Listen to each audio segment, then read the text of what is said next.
ಶ್ರೀಗುರುಭ್ಯೋ ನಮಃ. ಶ್ರೀಕೃಷ್ಣಾಯ ನಮಃ. ಅಭ್ರಮಂ ಭಂಗರಹಿತಂ ಅಜಡಂ ವಿಮಲಂ ಸದಾ ಆನಂದತೀರ್ಥಮುತಲಂ ಭಜೆ ತಾಪತ್ರಯಾಪಹಂ. ತುಂಬ ವರ್ಷವಾಗಿ ಎಲ್ಲರಿಗೂ ಒಂದು ಸಂದೇಹ ಬೇಕಷ್ಟು ಇದೆ. ಈ ಅವಿಧವಾ ನವಮಿಯಲ್ಲಿ ತುಂಬ ಸಂದೇಹ ಇದೆ ಅಂತ 4 ಜನ ಫೋನ್ ಮಾಡಿ ಕೇಳಿರು. ನಾವು ಶ್ರಾದ್ದಾದಿಗಳು ಮಾಡಿಸೋ ವೇಳೆಯೂ ಕೇಳ್ತಾರೆ. ಏನು ಸಂದೇಹ ಹಾಗೆ ಅಂತಂದರೆ, ಅವಿಧವಾ ನವಮಿ ದಿವಸ ಇವಾಗ ಗಂಡ ಇದ್ದಾರೆ, ತಾಯಿ ತೀರಿ ಹೋಗಿದ್ದಾರೆ, ತಂದೆ ಇದ್ದಾರೆ. ಆ ಪಕ್ಷದಲ್ಲಿ ಆ ತಂದೆ ಇರುವ ತನಕ ಪ್ರತಿ ಸಾಂವತ್ಸರಿಕ ಶ್ರಾದ್ದ ಅಂತ ಸುಮಂಗಲಿ ತೀರಿ ಹೋದರಲ್ಲ, ಆ ತಾಯಿ ತೀರಿ ಹೋದ ದಿವಸದಲ್ಲಿ ಸುಮಂಗಲಿ ಶ್ರಾದ್ದವನ್ನು ಮಾಡುತ್ತಾರೆ. ಮತ್ತು ಅವಿಧವಾ ನವಮಿ ಮಹಾಲಯ ಪಕ್ಷದಲ್ಲಿ ಬರುವಂಥ ಭಾದ್ರಪದ ಬಗುಳ ಅಂದರೆ ಕೃಷ್ಣ ಪಕ್ಷ ನವಮಿ, ಅವಿಧವಾ ನವಮಿ ಅಂತ ಹೆಸರದು. ವಿಧವಾ ಅಂತಂದರೆ ವಿಡೋ, ಅವಿಧವಾ ಅಂದರೆ ವಿಡೋ ಅಲ್ಲದವರು ಅಂದರೆ ಸುಮಂಗಳಿ ಅಂತ. ಅವರಿಗೆ ಶ್ರಾದ್ದವನ್ನು ಮಾಡುತ್ತಾರೆ. ವರ್ಷಕ್ಕೆ 2 ಶ್ರಾದ್ದ ಸುಮಂಗಲಿಯಾಗಿ ಹೋಗಿದ್ದರೆ. ಮತ್ತು ತರ್ಪಣ ಇಲ್ಲ, ಶ್ರಾದ್ದದ ದಿವಸ ತರ್ಪಣ ಇಲ್ಲ. ತಂದೆ ಇರುವ ತನಕ ತರ್ಪಣ ಇಲ್ಲ ತಾಯಿಗೆ. ಒಂದು ಇವಾಗ ತಾಯಿ ತೀರಿ ಹೋಗಿದ್ದಾರೆ ಸುಮಂಗಲಿಯಾಗಿ, ಒಂದು 20 ವರ್ಷ ತಾಳಿ ತಂದೆ ತೀರಿ ಹೋಗ್ತಾರೆ. ಆವಾಗ ಇನಿಮೆ ಈ ಸುಮಂಗಲಿ ಶ್ರಾದ್ದ ಮಾಡಬೇಕಾ, ಅವಿಧವಾ ನವಮಿ ಶ್ರಾದ್ದ ಮಾಡಬೇಕಾ ಅಂತ ಸಂದೇಹ.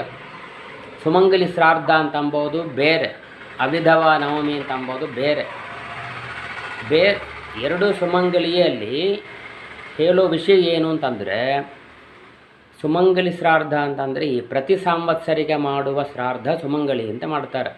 ಈ ತಂದೆ ಇರುವ ತನಕ ಅದು ಸುಮಂಗಲಿ ಅಂತ ಮಾಡ್ತಾರೆ. ಆಮೇಲೆ ಮತ್ತು ಅವಿಧವಾ ನವಮಿಯಲ್ಲಿ ಒಂದು ಶ್ರಾದ್ದವನ್ನು ಮಾಡ್ತಾರೆ. ಹಾಗೆ ತಂದೆ ತೀರಿ ಹೋದರೆ ಅರಿಶಿನ ಕುಂಕುಮ ಪೂಜೆ ಮಾಡಬಹುದಾ ಇಲ್ಲವಾ, ಅವಿಧವಾ ನವಮಿ ಶ್ರಾದ್ದ ಮಾಡಬೇಕಾ ಬೇಡವಾ, ಕೊಂಚ ಜನ ಮಾಡಬಾರ್ದು ಅಂತ ಹೇಳ್ತಾರೆ. ಇನ್ನು ಕೊಂಚ ಜನಗಳು ಏನು ಹೇಳ್ತಾರೆ, ತಂದೆ ತೀರಿ ಹೋದರೆ ಅವರು ವಿಡೋ ಆಡ್ತಾರೆ, ಆದ ಕಾರಣ ಅವಿಧವಾ ನವಮಿಯಲ್ಲೂ ಮಾಡಬಾರದು ಮತ್ತು ಸುಮಂಗಲಿ ಶ್ರಾದ್ದವೇ ಇಲ್ಲ ಅವರಿಗೆ, ಅಂದರೆ ಗಂಡ ಹೊಟ್ಟೋಟ್ರೆ ಅವರು ಸುಮಂಗಲಿತ್ವ ಹೊಟ್ಟೋಗುತ್ತೆ ಅಂತ ಒಂದು ವಿಷಯ ತುಂಬ ವರ್ಷವಾಗಿಯೇ ಇದೆ. ನಾವು ಒಂದೊಂದು ಸಲ ಹೇಳ್ತಾ ಇರ್ತೇವೆ. ಆದರೂ ಅವರು ಸ್ವಲ್ಪ ತುಂಬ ವರ್ಷ ಅಭ್ಯಾಸವಾಗಿರ್ತಾ ಒಂದೊಂದು ಮಾರಿ ಮಾಡ್ತಾ ಬರ್ತಾರೆ, ಅವರವರು ಮಾಡ್ತಾರೆ. ಅವ್ರ ಮನಸ್ಸು ಸಂಕಟ ಪಡಬಾರ್ದು ಎಂಬುದಾಗಿ ಅವರವರಿಗೆ ಬೇಕಾದಂತೆ ನಾವು ಮಾಡಬೇಕಾಗಿ ಒಂದು ಸಂದರ್ಭಗಳು ಅಷ್ಟೇ. ಇವಾಗ ಸುಮಂಗಲಿಯ ತೀರಿ ಹೋದರೂ 2 ಶ್ರಾದ್ದ ಮಾಡ್ತಾರೆ, ಓಕೆ. ಅಂದರೆ ಗಂಡ ತೀರಿ ಹೋದರು, ಇವಾಗ ಏನು ಮಾಡೋದು ಹಾಗೆ ಎಂಬ ಪಕ್ಷದಲ್ಲಿ ಅವಿಧವಾ ನವಮಿ ಶ್ರಾದ್ದ ಅವು ಸುಮಂಗಲಿಯಾಗಿ ಹೋಗಿದ್ದಾರೆ, ಆದ ಕಾರಣ ಅವಿಧವಾ ನವಮಿ ಶ್ರಾದ್ದವನ್ನು ಕಡಿಸಿ ತನಕ ಮಾಡೋದು ಒಳ್ಳೆಯದೇ. ಅದು ಮಾಡಬಾರದು ಹಾಗೆ ಅಂತ ಅಂಬೋದು ಇಲ್ಲವೇ ಇಲ್ಲ. ಇದು ಒಂದು ವಿಷಯ. ಇದು ಹೀಗೆ ಇರಲಿ. ತಂದೆ ತೀರಿ ಹೋದರೂ ಪರವಾಗಿಲ್ಲ, ಅವಿಧವಾ ನವಮಿ ಶ್ರಾದ್ದವನ್ನು ಮಾಡೋದರಿಂದ ತಪ್ಪಿಲ್ಲ. ಆದರೆ ಇವತ್ತಿನ ಕಾಲಕ್ಕೆ ಒಂದು ಶ್ರಾದ್ದವನ್ನು ಮಾಡೋದೇ ದೊಡ್ಡ ಕಷ್ಟ. ಆ ನಿಮಿತ್ತವಾಗಿ ಹೇಳಬೇಕು ಅಂತಂದರೆ, ನಿಮಗೆ ತಂದೆ ತೀರಿ ಹೋದರೂ ಸುಮಂಗಲಿ ಶ್ರಾದ್ದವೇ, ಅದು ಎಷ್ಟು ವರ್ಷ ಆದರೂ ಸರಿ ಸುಮಂಗಲಿ ಶ್ರಾದ್ದವೇ ಮಾಡಬೇಕು. ಸುಮಂಗಲಿಯಾಗಿ ದಹನ ಮಾಡಿರ್ತವ ದೇಹವನ್ನು, ಆದ ಕಾರಣ ಸುಮಂಗಲಿ ಶ್ರಾದ್ದವೇ ಮಾಡಬೇಕು. ತಂದೆ ತೀರಿ ಹೋದರೂ ಸರಿ, 100 ವರ್ಷ ಆದರೂ ಸರಿ, ಸುಮಂಗಲಿ ಶ್ರಾದ್ದವೇ ಮಾಡಬೇಕಾಗಿಲ್ಲ. ಒಂದು. ಎರಡನೇದು, ಅವಿಧವಾ ನವಮಿಯಲ್ಲಿ ಶ್ರಾದ್ದ ಮಾಡಬೇಕಾ ಹಾಗೆ ಅಂತಂದರೆ, ತಂದೆ ಇರುವ ತನಕ ಮಾಡಬೇಕು, ಆಮೇಲೆಯೂ ಕಡಿಸಿವರೆಗೆ ಮಾಡಬೇಕು ಹಾಗೆ ಅಂತ ಒಂದಿದೆ. ಅದು ಇರಲಿ. ಒಂದು ಶ್ರಾದ್ದ ಮಾಡೋದು ಕಷ್ಟ, ಆದ ಕಾರಣ ಅದಕ್ಕೆ ಏನು ಹಾಗೆ ಅಂತಂದರೆ, ತಂದೆ ತೀರಿ ಹೋದ ಮೇಲೆ ಇವರು ತರ್ಪಣಕ್ಕೂ ಅಧಿಕಾರ ಬರುತ್ತೆ. ಮತ್ತು ನಿಮಗೆ ತಂದೆ ಪಕ್ಷ ಮಾಡ್ತಾವಲ್ಲ, 15 ದಿವಸದಲ್ಲಿ ಯಾವುದೋ ಒಂದು ದಿವಸ ಪಕ್ಷ ಅಂತ ಮಾಡ್ತಾರೆ. ಪಕ್ಷ ಅಂತಂದರೆ ಸರ್ವ ಪಿತೃಗಳಿಗೂ ಮಾಡ್ತಾರೆ. ಪಿತ್ರಾದಿ ಸಮಸ್ತ ಪಿತೃಣಾಂ ಉದ್ದೇಶ್ಯ. ಆದ ಕಾರಣ ತಾಯಿ ಅಲ್ಲೇ ಬರ್ತಾರೆ.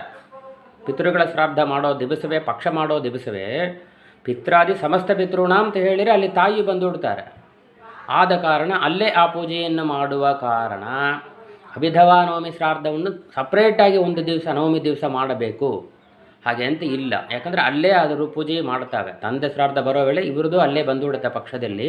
ಆದ ಕಾರಣ ಅಲ್ಲಿ ಸುಮಂಗಲಿ ಪೂಜೆಯನ್ನು ಮಾಡ್ತಾವೆ. ಆದ ಕಾರಣ ನವಮಿಯಲ್ಲಿ ಶ್ರಾದ್ದ ಮಾಡಬೇಕು ಅಂತ ಅಂಬೋದು ಇಲ್ಲ ಅಂತ.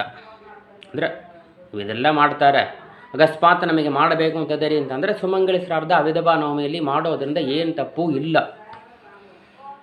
ಅದರ ಹೆಸರೇ ಅವಿಧವಾ ನವಮಿ. ಇವಾಗ ಇನ್ನೊಂದು, ಇವಾಗ ಗಂಡ ಹೊಟ್ಟೋಟ್ರು, ಇವಾಗ ಅವಿಧವಾ ಹೇಳ್ತವೆ, ಓಕೆ, ಎಲ್ಲ ಓಕೆ. ಗಂಡ ಇರೋ ತನಕ ಅವರು ಸುಮಂಗಲಿ, ಗಂಡ ತೀರಿ ಹೋದ ತಕ್ಷಣ ಅವರು ವಿಡೋ ಆಗುತ್ತಾರೆ ಹಾಗೆ ಅಂತ ಜನಗಳ ಒಂದು ಲೆಕ್ಕ ಇದೆ. ಇದು ನಾವು ಆಚಾರ ಹೇಳಬೇಕು ಅಂತಂದರೆ ಏನು ಅಂತಂದರೆ, ಇವಾಗ ಗಂಡ ಇರೋ ತನಕ ಅವರು ಸುಮಂಗಲಿ, ಗಂಡ ತೀರಿ ಹೋದರೆ ಅದು ಅಮಂಗಲಿ ಅಂತ ಆಗುತ್ತಲ್ವಾ.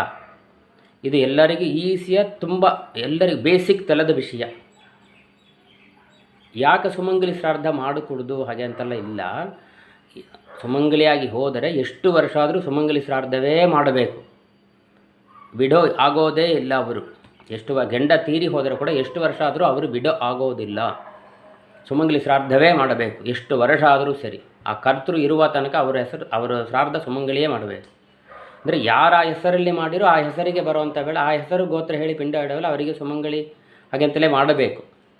ಏನು ಕಾರಣ ಅಂತ ಹೇಳಿದರೆ ಚಿಕ್ಕ ವಿಷಯತ ಇದು. ಗಂಡ ಇರುವ ತನಕ ಅವರು ಸುಮಂಗಲಿ, ಇವಾಗ ಗಂಡ ತೀರಿ ಹೋದರು ಅವರು ಬಿಡೋ ಎಲ್ಲ ಆಗುತ್ತಾರೆ ಹಾಗೆ ಅಂತ ಕೇಳಬಹುದು. ನಾವು ಒಬ್ಬರಿಗೆ ತಂದೆ ಸತ್ತೋಟ್ರು ತಾಯಿ ಇದ್ದಾರೆ ಅಂತ ಇಟ್ಟುಕೊಳ್ರಿ. ತಂದೆ ಸತ್ತೋದರೆ ತಾಯಿ ವಿಡೋ ಆಗುತ್ತಾರೆ. ಆದರೂ ಅಂದರೆ ಇಷ್ಟು ವರ್ಷ ಇದ್ದ ಅರ್ಚನಾ ಕುಂಕುಮಲ್ಲ, ಒಂದು 10 ದಿನ ಇರಲಿ ಹಾಗೆ ಅಂತ ಹೇಳಿ 10 ದಿವಸ ದಿನಾಗಲೂ ಅವರ ಸೌಕರ್ಯ ತಡ ಎಣ್ಣೆ ಹಚ್ಚಿ, ಇವತ್ತು ತಂದೆ ಇವತ್ತು ತೀರಿ ಹೋಗಿದ್ದಾರೆ, ಇವತ್ತಿಂದ 10 ದಿನಕ್ಕೆ ಎಣ್ಣೆ ಹಚ್ಚಿ ಎರ್ಕೊಬೇಕು, ಅರಿಶಿನ ಕುಂಕುಮ ಇಟ್ಕೊಬೇಕು, ಹೂ ಇಟ್ಕೊಬೇಕು. ಈ 10 ದಿವಸ ಕಾಲ ಈ ಅಲಂಕಾರ ಎಲ್ಲ ಮಾಡಿಕೊಬೇಕು. 10ನೇ ದಿವಸ ಈ ಪ್ರೇತ ಬಲಿ ಅಂತ ಹಾಕ್ತವೆ. ಆವಾಗ ಆ ಪ್ರೇತಕ್ಕೆ ಇವರು ಎಲ್ಲರೂ ನಮಸ್ಕಾರ ಮಾಡಿ ಹೋದ ಮೇಲೆ ಇದರ ಕರ್ತವ್ಯ ತಾಯಿ ಅವರಲ್ಲಿ ಕೂಡಿಸಿಟ್ಟು ಅವರಿಗೆ ಎಲ್ಲ ವಿಸರ್ಜನೆ ಮಾಡ್ತಾರೆ. ಆ ಸುಮಂಗಲಿ ವಸ್ತುಗಳು ಏನಿದೆಯೋ ಮಂಗಳಕರವಾದ ವಸ್ತುಗಳೆಲ್ಲ ಅಲ್ಲಿ ವಿಸರ್ಜನೆ ಮಾಡ್ತಾರೆಯಾ ಇಲ್ಲವಾ? ಆವಾಗ ಅದು ತನಕ ಅವರು ಸುಮಂಗಲಿ ತಾನೆ ಒಂದು. ಆವಾಗ ಅದೆಲ್ಲ ಬಿಚ್ಚಿ ಯಾವಾಗ ಹೊರಗೆ ಇಡುತ್ತಾರೆಯೋ, ತಾಳಿ ಬೊಟ್ಟು, ಕುಂಕುಮ, ಅರ್ಚನ ಇದೆಲ್ಲ ಬಲೆ ಮೆಟ್ಟಿ ಇದೆಲ್ಲ ಯಾವಾಗ ಬಿಚ್ಚಿ ಇಡುತ್ತಾರೆಯೋ ಆವಾಗ ಅವರು ಅಮಂಗಲಿ ಅಂದರೆ ವಿಡೋ ಅಂತ ಆಗುತ್ತಾರೆ.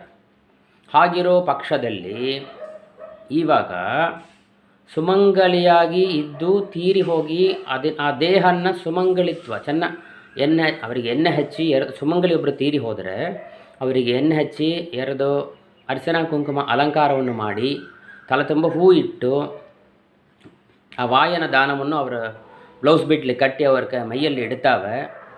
ಅರಿಶಿನ ಕುಂಕುಮ ಹೂವೆಲ್ಲ ಇಟ್ಟು ಅಲಂಕಾರ ಮಾಡಿ ಅಡಿಕೆ ಬೆಳೆದಲ್ಲೇ ಬಾಯಲ್ಲಿಟ್ಟು ಇಷ್ಟೆಲ್ಲ ಅಲಂಕಾರ ಮಾಡಿ ಅಗ್ನಿದೇವರಿಗೆ ಆ ಸುಮಂಗಲಿಯಾದ ದೇಹವನ್ನು ಸಮರ್ಪಣೆ ಮಾಡ್ತವೆ. ಪ್ರಾಜ್ಞರೂಪಿಯಾದ ಅಗ್ನಿದೇವರಿಗೆ ಸಮರ್ಪಣೆ ಮಾಡ್ತವೆ. ಸಮರ್ಪಣೆ ಮಾಡುವ ಸಂದರ್ಭದಲ್ಲಿ ಹೇಗೆ ದೇಹ ಇದೆಯೋ ಅದನ್ನೇ ಇಡೀ ಅವರು ಕರ್ತೃ ಇರುವ ತನಕ ಅದು ಮಾಡಬೇಕು. ಅಂದರೆ ಆ ದೇಹ ಆ ಹೆಸರು ಗೋತ್ರ ಬರುವ ವೇಳೆ ಅವರು ಸುಮಂಗಲಿ ಅಂತ ಆಗ್ತಾರೆ.